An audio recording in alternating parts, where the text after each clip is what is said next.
The dawn of civilization. Primitive. Dangerous. Exciting. The handwriting is on the wall. If the human race is ever going to amount to anything, it needs the most civilized caveman I have ever seen. Look who's come out of his cave.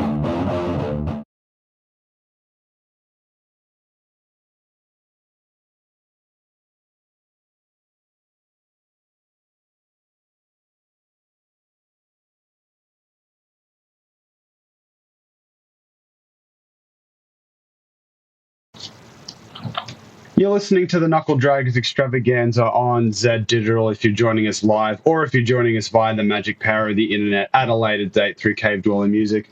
My name is Matt, and it's always great to see when record stores open up in and around Brisbane, and in particular if they're heavy and underground ones. And I'm very excited today to have Simon from Blackened Records joining us. First and foremost, my friend, thank you very much for taking some time out and having a chat.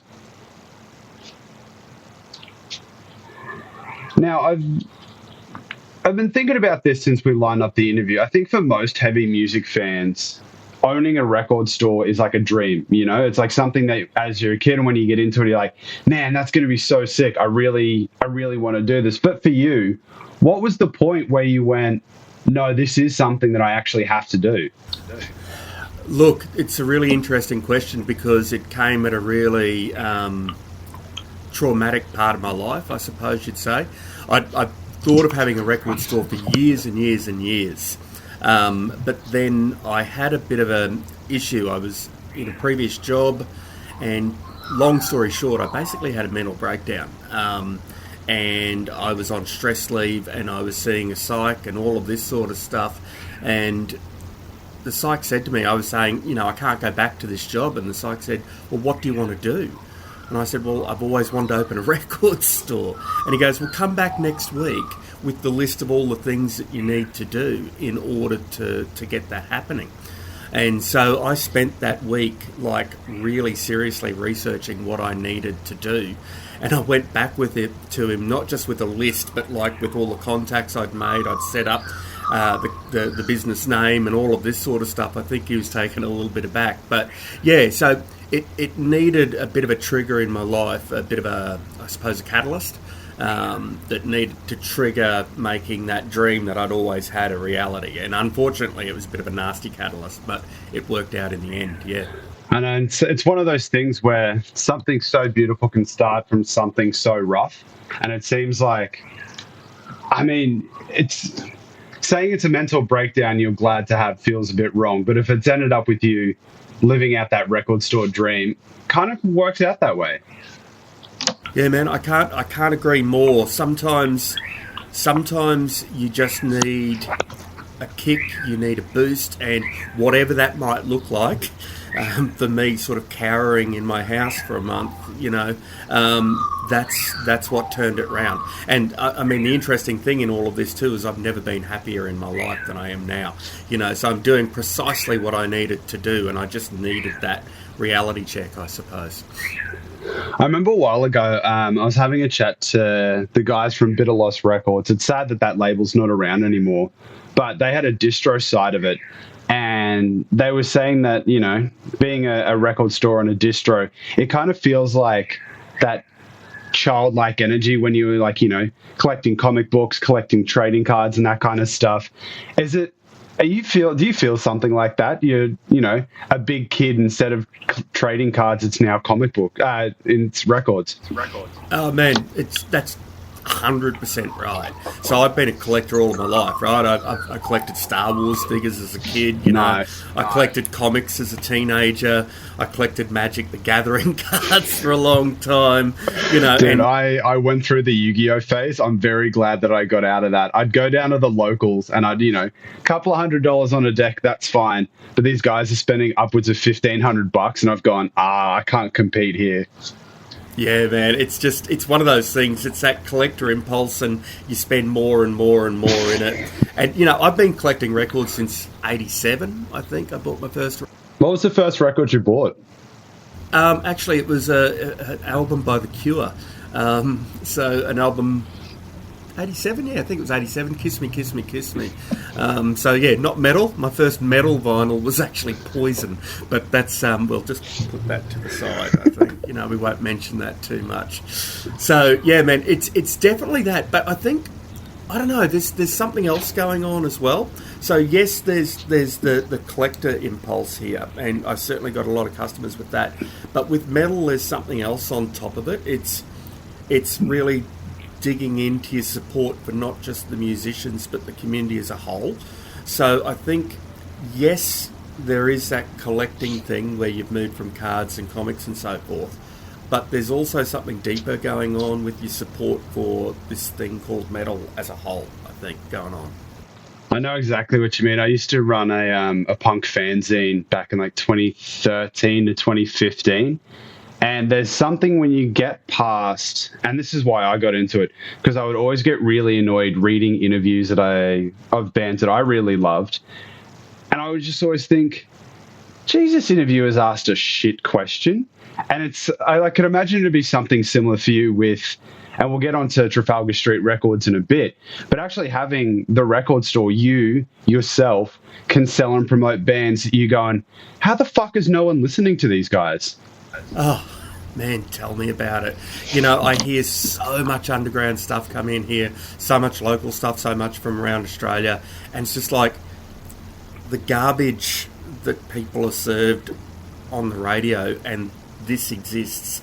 I can never get my head around it. It's so strange. There's so many like top class musicians and top class bands going on, and you just, for the life of you, just can't work out why they aren't like superstars across the world. Yeah. And that leads on to something that I did want to talk about, and it's something that we can look at promoting here. But you got Lister 7 happening next weekend. I think it's the 22nd, and a band that's often across the Blackened Records socials, Aeon Nexus, are going to be a part of it. Can you tell us a bit more about that show? Yeah, so I'll tell you about how it started, I suppose. I get lots of customers in here who are under 18, They're kids, but they're totally into metal. And they get so frustrated that they can't go to a lot of gigs. Yeah, it's the worst, because the touring, it's terrible. And I felt so sorry for them, and I went, okay, I'm going to do something about this. So I decided to set up an all-ages show, which is what the List of 7 is. It's an afternoon show, so parents with kids can go along and not interfere with their night routine and all of that sort of stuff. And yeah, I wanted to sort of dig into what I really enjoy in the local scene. And obviously I've released 2 bands on my own label, and Aeon Nexus are one of those. And, Sam and the folk in that band are just great and just super, super, super talented. And yeah, we've got 7 bands playing at it. And the idea was to sort of put on a range of different metal styles. So, we've got black metal in there, we've got Stoner Doom in there, we've got death metal in there, we've got crossover thrash. So, it's a cool blend, and it allows people who are missing out on some of the touring bands because of their age to actually get to a decent metal show. Yep. That's the thing that always annoyed me. And I was quite lucky where I grew up in Toowoomba. We had an okay-ish hardcore scene for probably 3, maybe 4 years. But that's the thing that always killed me. You see all these bands touring in Brisbane, 18 plus, and you go, that's rough. But then you think, half of that money's just going to be from the bar tab in and of itself. So, dude, all ages gigs, they're few and far between. Yeah, and this is the first one I'm putting on. It's my first time, I suppose, promoting something. So we'll see how it goes. The tickets have been selling well, and if you're watching this, please jump on the website and have a look. They're only $29, but yeah, if it goes well, the plan is to do it every 6 months and have a different lineup each time. And that means at least twice a year, if you're under 18, you can get out to a really good lineup and see some good metal. Well, let's dig into those details for that one there. Like we said, 22nd of February, but tell us about some of the other bands on the lineup. Tell us where it is. Tell us where people can get tickets. Give us a spruik. Okay, so it's on at Norman Park Bolo, at Norman Park Sports and Community Club, I think it's called now. So in Norman Park, it's from 1 to 6 in the afternoon. It's $29 a ticket. If you buy online, you can buy that through Blackened Records. I'm not going through any ticketing company, so that allows me, hopefully, to pay more to the bands. So yeah, $35 at the door. Each band's playing for about half an hour. We've got a band doing their very first gig, young band here in Brisbane called Warp Seer, sort of pretty raw, brutal black metal playing. We had fun with explosives, but they had to drop out. There was an issue there with the health of one of the members. So we've had a replacement band called The Ugliest, sort of crossover thrash hardcore sort of stuff. We've got Zagtar playing in there, sort of veterans of the Brisbane scene playing their version of death metal. Aeon Nexus, of course, who are a sort of progressive metalcore band. We've got Buried in the Sun. I saw them play at Tomcat last year, I think it was, and just went, wow. They're sort of like, the best way to describe them is sort of like an Alice in Chains stoner band. That'd work really well at Tomcat. That venue's so tiny, and when shit gets loud, it gets really loud. I know, right? So they were great, and I just went, wow, and had a really good talk to the drummer after it. Toad Cult, who've actually done a live set at the store before. They're a doom band run by Loz, who owns a local tattoo studio. And headlining, we've got Serpentum, who I love, adore. The people in it are great, and I've tried to support them as much as possible. And in my mind, they're one of the best black metal bands around today. So, yeah, Serpentum's headlining. Let's use that as a little bit of a jumping off point to talk about Trafalgar Street Records, which one of that Serpentum releases came out. How have you found having the associated physical store to having the actual record label? And then again, was it a case of you just going, I've got to do something to put these guys out in front of the world? Yeah, look, I was at a gig, what was it, September 23, I think it was. Gravia were headlining. I think Hebephrenic were doing their first gig. I'd been asked along by Chris and so forth from Gutter Prince Cabal. I'll tell you a bit more about them perhaps later. Don't worry, I've got a question lined up about them. Oh, okay, sweet as. Yeah, so, no, went along to this gig, saw Serpentum play, and just went, wow, what did I just see? You know, little stage, I think it was at Bad Luck, when Bad Luck was still open. Mm-hmm. So, you know, a smallish venue, but saw them play, absolutely blew my mind. I didn't know them at that stage. I went up to them after the gig. I think they still had their corpse paint on and everything. They'd just sort of come off. Went up to them and spoke to I'll use their band names, Judas and Polar, and just said, you know, this is great. Have you got any physical product that you can drop off at the store? Because I'm always asking bands and encouraging bands to drop off their physical product, you know, CDs and so forth. They said no. And I went, okay, leave this with me. And so I basically then went and registered a business name and got Trafalgar Street Records up and running. I offered them a contract to release it on vinyl, Aeternum Interitus, which was the album they had at the time, and got it pressed locally because there's now a great record press over at Pinkenbar called Suitcase Records. Oh, is there a Brisbane record press? Absolutely there is, yeah. So ads from Zagtar actually got me onto it because Zagtar had their album Primordial Mother pressed at it. And I got this visit at the store one day from this guy, Neil, and he was like, oh, I heard you're stocking one of the records that we pressed, and got to chatting, and yeah, went to Suitcase. And so I got Serpentum's album pressed on that, and then, nearly a year later, got Aeon Nexus's Positive Disintegration EP pressed through them as well, yeah. So for you, what is the process of like actually pressing records and putting it out? It seemed with Serpentum that it was pretty straightforward. Blew your mind at a gig, went up to them, went through the process. Is there other things set to come out on Trafalgar Street, or is that still in the bag? Look, there's stuff I'd like to release, but the reality is it's an expensive product. Oh, it's stupid expensive. And so, yeah, man, you know, right? And it's just crazy. So I've got to make that decisional balance. Do I press something else? And there is definitely a band I'd love to press at the moment. I'm not going to say anything. Or do I keep on stocking the store? You know, and at the moment, my focus really is on expanding the stock in the store, making that broader and deeper. So I will get something pressed again in future. At the moment, there's nothing planned that's coming out. So at the moment, we're sort of averaging one a year, I suppose. So maybe another one in a year or so. Yeah. We'll keep an eye out for it, and we'll double back to Gutter Prince Cabal, because one of the things that I was a big fan of that you and the store have been doing and they've been doing is the 10 records I think you should own. I had Nathan from Gutter Prince Cabal on the show just before, not the most recent Immeasurable Darkness, but the one last year.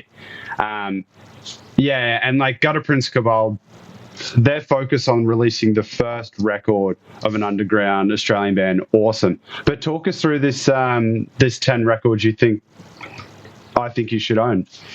Yeah, look, the Chris and Nathan Chris in particular was one of the first people I met when I opened the store, who sort of came in, looked at getting Gutter Prince Cabal stuff stocked, and then I met Nathan through that as well.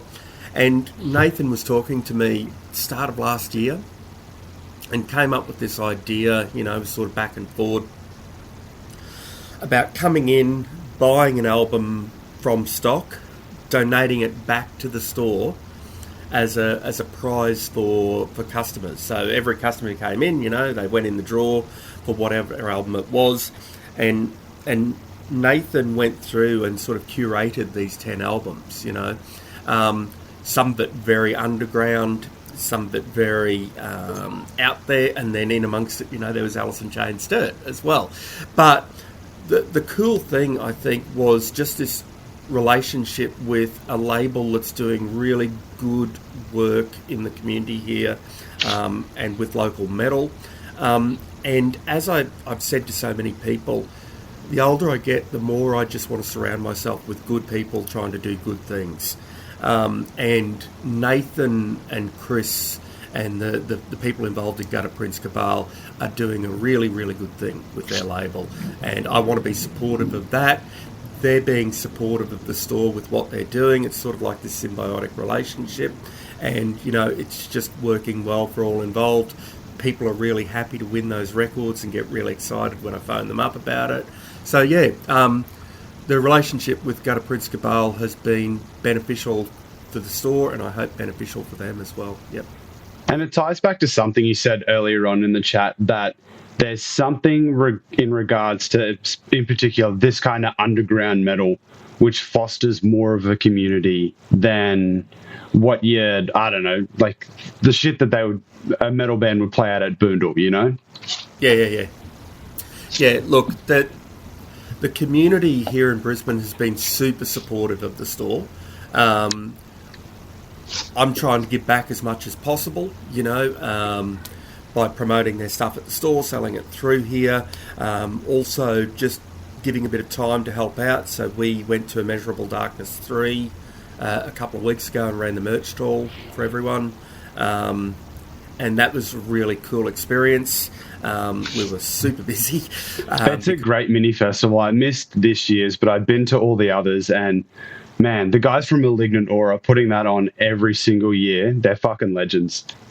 Oh, man, the guys from Malignant Aura, just Chris and Jono and stuff, they're just, again, I say it again, I want to surround myself with really good people. They're really good people. You know, they're giving back to the community. They're making opportunities for bands to play in front of a lot of people. I think at the last one there was 250 odd people there, so that was awesome. And the air conditioning was working this year, which was really, really cool as well.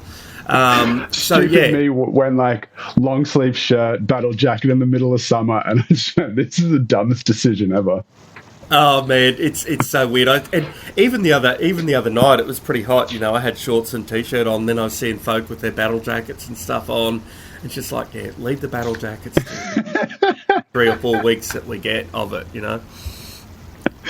But the other cool thing with the Immeasurable Darkness is some of the guys from Malignant Aura played double duties in Iron Witch, and that was a record and a band that I was so stoked on because I loved Malachite when they were around. Muzz used to be always at Crowbar when I'd be down there at shows, so it was really cool to see that sort of old Brisbane thrash come back into a new form. Yeah, man, and Iron Witch, their set was awesome, and I must say, like, I love the merch so much, I actually bought one of the T-shirts for my son. So, you know, please just don't ask my 12-year-old son 3 songs that Iron Witch play. The shirt looks cool, you know. Getting back to something that we mentioned earlier on, and we won't get too far into it if you don't want to about what your previous job was, but how have you found going from that quite structured environment to the world of business? Because like owning a record store, it's a labor of love. It's awesome. Like I said, it's fucking sick to see people still doing it. But at the end of the day, it is still a business. How have you found that transition going from that to being a business all unto yourself? Look, that's a really good question because they're totally different beasts. I loved teaching when I was doing it. I was committed to it. I did the best that I could. What subjects were you teaching, by the way? I taught mostly legal studies, modern history and philosophy. So that was my area. Legal studies actually come in a bit handy with stuff like contracts and stuff now. Who says you don't learn anything at school, hey? So look, it was I love doing it, but I don't work well with hierarchies, and the education department is very bureaucratic. It's very hierarchical. A friend of mine, a colleague who I worked with, actually said that I had, how's this, oppositional defiance disorder. I'll wear that. No, I know exactly. I've got 2 teachers in the family, so I've heard that phrase more than I'd care to admit. So, look, I got to a point with teaching where I was happy teaching, but really unhappy with the direction that I think some of the political imperatives and so forth were going with it. So, transitioning across into business, what was really interesting is I get to own the success or failure of it. It's all on me. And that has been scary at times. The store's definitely had its ups and downs. There have been points where it's looked like I'm getting close to closing it. So I'm definitely a lot poorer these days. A lot happier, but a lot poorer. I prefer this to what I was doing though. And the reason is if I keep working at it, I can say the success of this is on me, you know. I've worked and I've done the right things in talking to people, in communicating with others, in getting the right stock, etc. Whereas in my previous job, yes, it was, I suppose, comfortable and safe, but any success that you had was... attributed elsewhere. Indeed. And I know, I can kind of understand that to a certain degree. I work as a nurse, so, you know, you got to follow the hierarchy of everything else. And you can go in, you can do the best job that you can, but obviously you're pertaining to orders of people who aren't yourself. The one thing, I've came and visited the store probably like 2, maybe 3 months ago now, and the thing that gave me a solid chuckle is that you sell patches and you also offer a patch sewing service. Now, like I said, I've got a battle jacket and I've sewn all the patches on myself, but it always gives me a good chuckle seeing like these big intimidating metal guys going down the spotlight with the nanas and picking out their sewing stuff. So talk us through the sewing service you got going on. Yeah, look, I can't sew to save myself. I just can't. And I've got a battle jacket, you know. I love the battle jacket. It's your suit of armour sometimes, you know what I mean? But I've got a friend, Amy, and she's a great sewer. She studied sewing in Japan. Actually was one of the first non-Japanese person to display at this kimono exhibition over there. And she was sewing my patches, and when I started up the store, we're close friends. She said, "How about this?" She ran the idea past me, and I said, "You know what? That's a tremendous idea." And I don't think there's been a week since we've opened the store where she hasn't had a jacket that she's doing a patch attach, as we call it here. Having said that, we've had a few people who've decided to get a bit short with her because it was taking a bit longer. She's got 4 jobs, right? So we've pulled it back a little bit recently, and we've just said to people, look, happy to attach patches that you buy at the store, but if you're buying them from other places, we're going to stop doing that now. So we've pulled back on it a little bit, but still going and still going strong with it. That's all the questions that I had lined up for you. But is there anything else that you wanted to touch on before we finish up today? Anything that we may have missed throughout the chat? Yeah, look, the point I want to make is that a store like mine is so super niche, right? You're appealing to a subculture, and you need that subculture to be behind you in order for the store to exist. Over the last year and a half, when did we open? Yeah, July 23. Since that time, I've developed a few regular customers, and it's fair to say that some of those regular customers have actually kept me going in the slower times. So I actually put on some drinks for them at the end of last year to say thank you, but I just want to publicly acknowledge some of those people now. I've got a father and a son group, a duo that come in and basically buy all of my new CDs here. I've got a particular guy who's probably everyone in the metal scene knows, who comes in pretty much every week and buys a record just because he can. And then there's others who might not necessarily buy from the store but support me in other ways. So there's a guy who probably, again, everyone in the scene knows. He gets a lot of stuff ordered from obscure labels overseas and stuff, not necessarily stuff that I'll get in, but then he brings all the mailer boxes in for me, so I don't have to buy those for when I'm mailing out to my internet customers as well. So, yeah, just wanted to say thank you to all of my regular customers who've actually kept this store going. I appreciate it a great deal. Just on the father-son duo, I was over at Maryland Death Fest last year. It is the coolest thing to see dad, full battle jacket, kid on the shoulders, kid battle jacket. And again, there were like some real serious hosses, like big scary tattoo dudes going, "Hell yeah, little bro, yeah, nice jacket," and like giving him all these fist bumps. It's the coolest thing to see. Oh man, it's so cool. And it's, as I say to my non-metal friends, this is one of the friendliest communities you're ever likely to come across, right? And it's so super supportive and it's so inclusive, It looks hell scary from the outside of it, and it's it's funny. I had an in-store here, and there was a whole lot of our people outside, in their battle jackets and their shirts and stuff.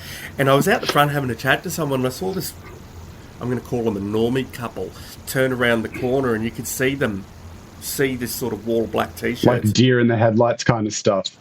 Yeah, and they sort of just walked over to the other side of the road very quickly and passed on. But it's like if they'd come, they would have had a really great conversation with everyone, So, yeah. Especially in that area that you're in the Gabba, I know the exact kind of people. Walk straight out of Club Lime, come around the corner and going... Yep. It's funny because sometimes you'll get people come into the store. They're just curious, right? Because I don't really this isn't a welcoming store. It's got a black door that's basically closed, and it's got one sign out the front that says what it is. And sometimes people will walk in, they'll hear, I don't know, cattle decapitation or suffocation or something playing they'll look at the aesthetic of the store and they'll just turn heel and go out of there. It's sort of scared. But you're right. It's this area is a strange place to have the store, but it works well because it's close to public transport and all of that as well. So yeah. Doubling back to the store, and you said you had Toad Cult do an in-store. How, like, logistically did that work? Because it's not a particularly big space. No, I've got the same space out the back of the store. I'm sort of sitting out the back at the moment in what I call the office space, and we just clear that. That would make sense. Yeah, I've got a friend of a friend who brings in a full PA. So we run it through a full PA. We don't just have their cabs and everything in here, you know. So yeah, we've done three in-stores now. We had Gravier play. We've had Toad Cult play, and a young mellow death band who did their first gig here. All of them were 19, a band called Felsun. If you've not heard them, definitely check them out. Super talented musicians, yeah. So that's how it works. It's really loud. We only play for about 20 minutes. The neighbours are very tolerant of it. And so, yeah, I'm lucky that my neighbours here are understanding of what we're doing at the store. But like I said, that's everything that I've got covered. Let us know what's going on in 2025. What's happening on the cards? So the main thing that's coming up is we're actually expanding the floor space. So those people who've been into the store know that there's this curtain that breaks off the front from the back. And I did that initially because I didn't have that much stock, and it would have looked weird to have this sort of big space with no stock in it. So we're getting to the point now where we're sort of starting to burst at the seams in the front. So we're building an area out the back we're expanding into. The plan is to put all the merch out the back, and possibly the CDs, and also just to have a couch out the back where people can hang out and chat. People who come into the store usually spend about an hour talking.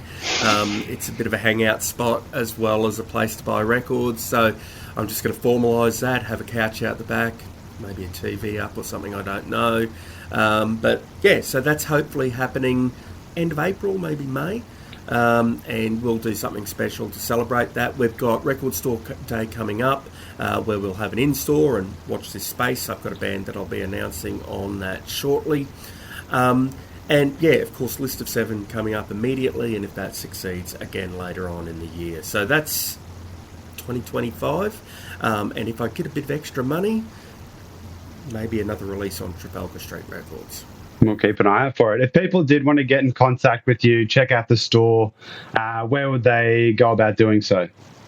Yep, so we're on Instagram and Facebook, Blackened Records Brisbane. You can also go. I appreciate you having me on. It's awesome. Thank you very much. And if you're a keen record buyer or a keen CD buyer, we've got a subscription service there. Just put your email down the bottom. You'll see there's space on the front of the website. And that means that before we put everything in the crates, you get an email listing all the new stock that comes in. And those people who are subscribers tend to jump on the best stock before it even gets into the crates. So, yeah, that's where you can contact us. Perfect. Well, again, thank you very much for taking the time out and having a chat, man. It's greatly appreciated.